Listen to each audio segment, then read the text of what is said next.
938 Live.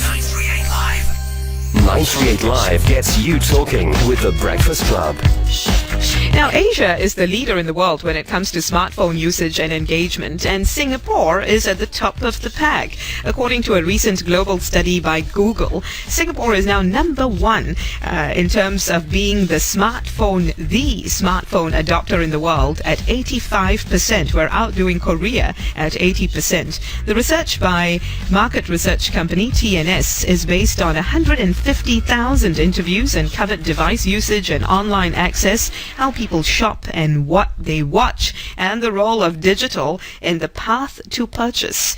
So if you run a business, plenty of reasons for you to think mobile first in reaching your customers. Wang joins us today. He's president of the Marketing Institute of Singapore, and he's here to talk about some of the emerging trends in this arena.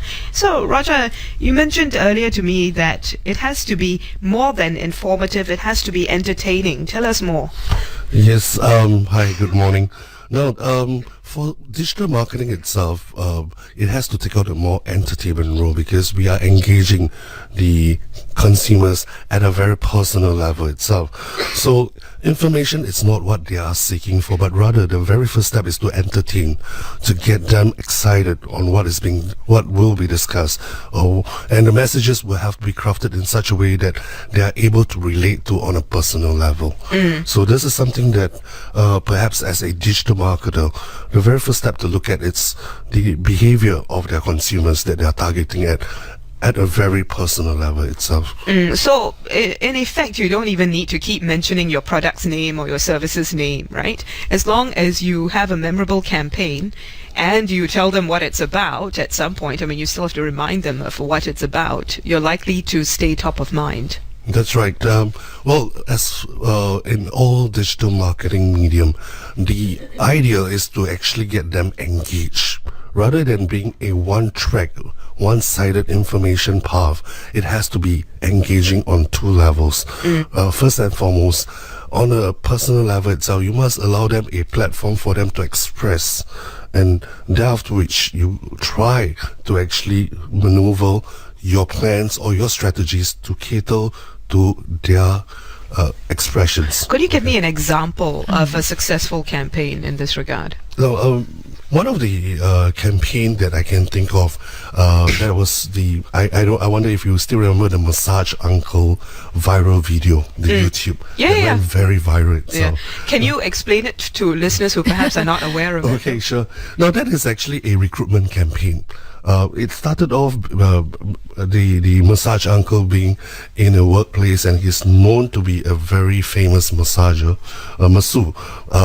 And the female colleagues around him happens to know about it, and one by one they sought after him for personal massage. Even though the place he was working at was not a massage parlor. That's right. It's just that his colleagues knew he could give good ones. Yeah. So that actually went viral, and the message of that, it's more on humorous. Right, and then towards the end, that's where the sponsors or the advertisers actually come up with their logos and promote their services. So this is actually. So what was the product? What was the services? Who were the sponsors? Services was a recruitment center itself for recruitment of staff.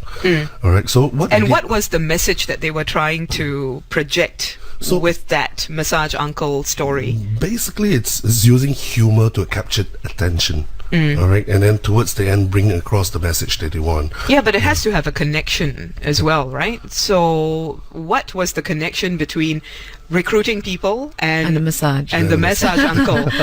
Okay, it is like even at a level of a office assistant, which he was placed in. So it can happen at all level in terms of job placement. So he had other skills. Yeah, exactly. And we'll get you the best people. Yes. In a sense, that was the message. Okay, finally we got to the message. Okay.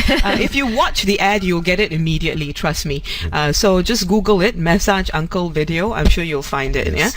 Yeah. Now, in that Google study I mentioned earlier, 88% of Singaporeans said that they experienced problems when accessing websites on their phones. And considering we're talking about digital marketing, it's so important, isn't it, for businesses who have a presence online to design it in a palatable fashion as well. What are some of the most common mistakes businesses make in this regard?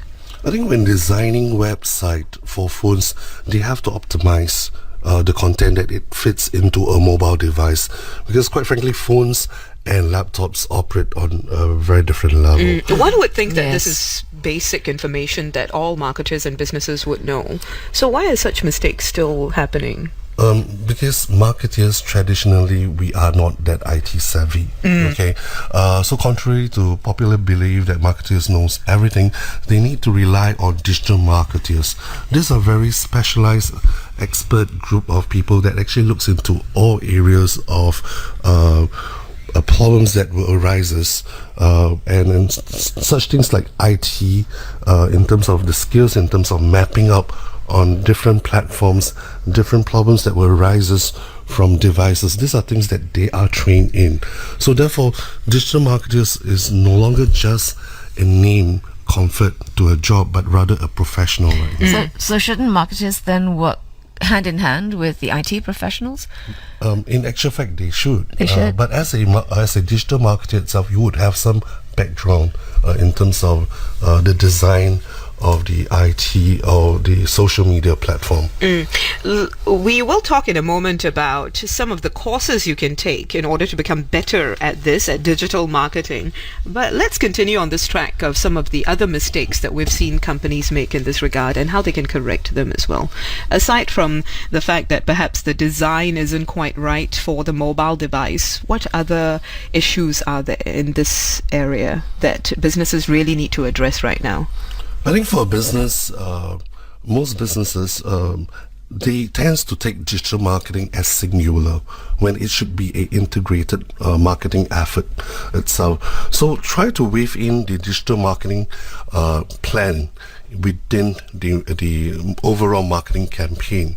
So this is where they need to integrate some of the traditional media together with the digital marketing medium itself. So I would advise to take on digital marketing planning at a very early stage, together with your marketing campaign, and plan it thoroughly, with digital marketing taking the forefront, because this will be the very first step which a company will be able to address to their consumers. But it depends on who your consumers are also, right?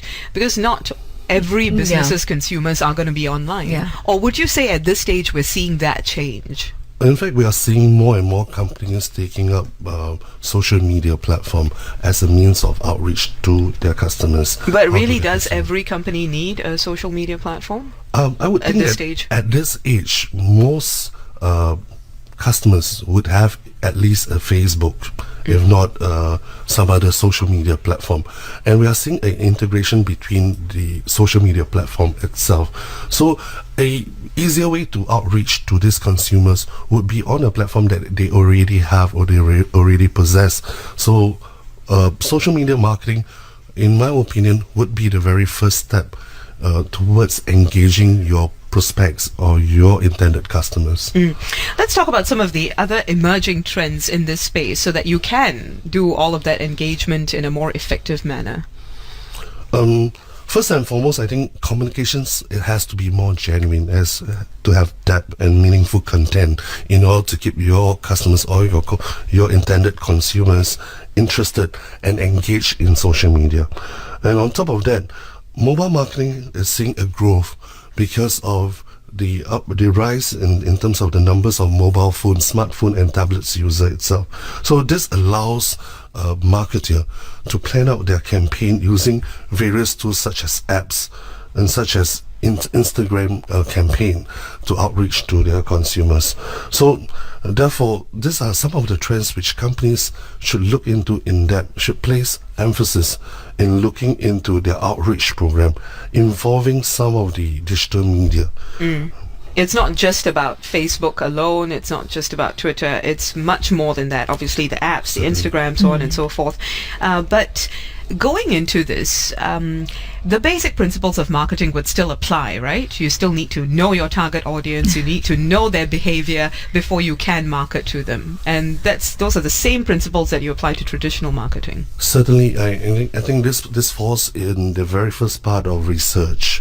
So once you have your research, you identify the segment itself. Digital marketing can be one of the medium in terms of outreach to them. So with it together with your traditional media, you will probably achieve a better success rate in our age today. If we talk about outreach, what are some of the successful approaches to outreach? Because outreach essentially means reaching my customer. But give me an example, perhaps, based on a particular product or service, a particular market, and what an effective integrated outreach strategy would look like. I think, using several platforms. Okay. One of the examples that I can name of is a very recent event that my own company actually was being engaged to organize an event. So what we did was we weaved in the digital marketing campaign at a very early stage and promote it by getting the community, the digital community, to talk about it. All right. So that's where we can actually monitor the responses, and we catered and altered our campaign based on those responses. And in doing that, we are able to see more involvement from our intended customers. How did you respond to the responses? Because it seems that they play a very important role. So I'm guessing you first just sent out feelers and told people this event is happening. And did they voluntarily start talking about it on their own, or did you have to kind of nudge them a little bit more? Yes, you do have to actually nudge them, and then at the same time monitor their responses. Okay, so how did they respond, and how were you able to use those responses to mold the rest of the campaign? So it all depends.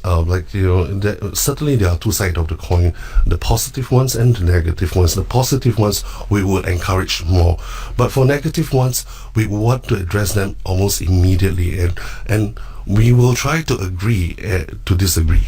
Right. At the same time, we can actually use certain elements to sort of mold their comment towards what we want. So did you then design your campaign based in part on what feedback you received? Yes, exactly. These are all scenarios planning that we have already put in place when we plan out our marketing campaign. So if people said this sounds like a really boring campaign or a really boring event, I would rather not go, Yes. What would you do then? We tend to agree with them in the very beginning. Yes, it can be boring, but look on the other side of the coin itself. The event itself, though may be boring, but it has a certain outcome, right? The outcome may be for a good cause in terms of doing a social service. It can be a boring event, but there's certainly something that you can actually derive out of this event that can be good. So we try to weave it towards that angle.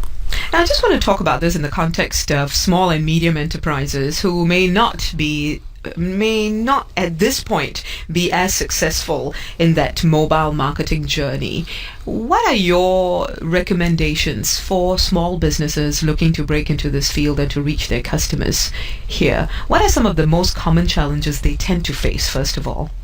I think for small medium enterprise, try to set your digital marketing campaign as realistic as possible to what you can actually afford.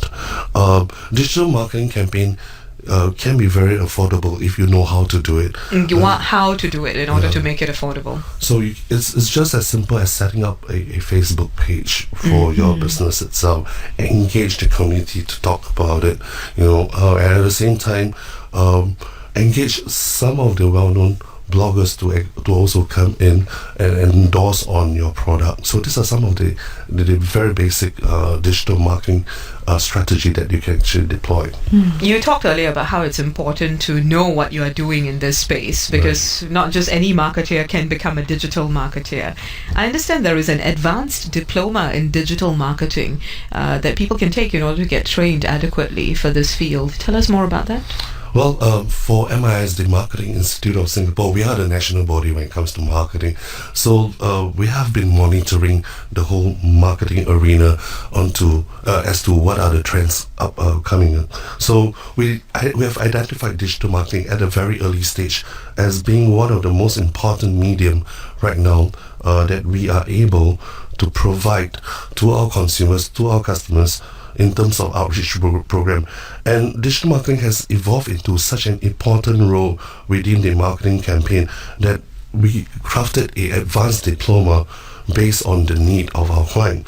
So this is something these courses will be able to equip them with very specialized knowledge and implant measurables and evaluative marketing grids, strategies grids to be able to measure the outcome of the different platform that were being deployed. There are analytics, right, that actually take care of that in terms of monitoring? Certainly, there are certain tools that you're able to use. So these are some of the things that you can pick it up when you enroll in our advanced diploma courses with the Marketing Institute of Singapore. Okay, going forward, what would you say businesses need to take note of in terms of designing their strategy, their marketing strategy?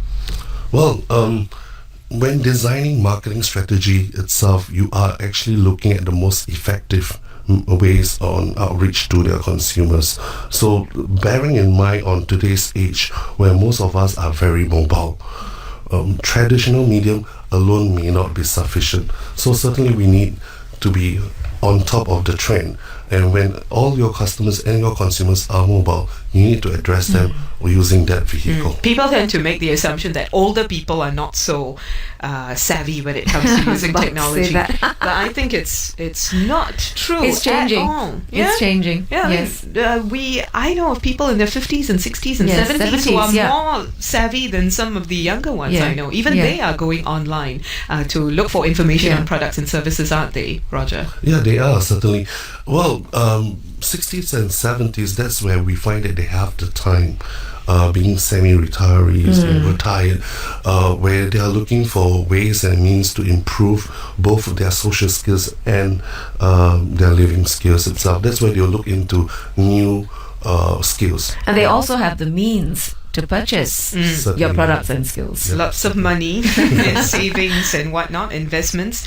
So don't make assumptions about who your customer is, most of all. I think that market research and all of the traditional principles of marketing still apply. Thank you so much, Roger, for joining us today. Thanks. Roger Wang is president of the Marketing Institute of Singapore. The last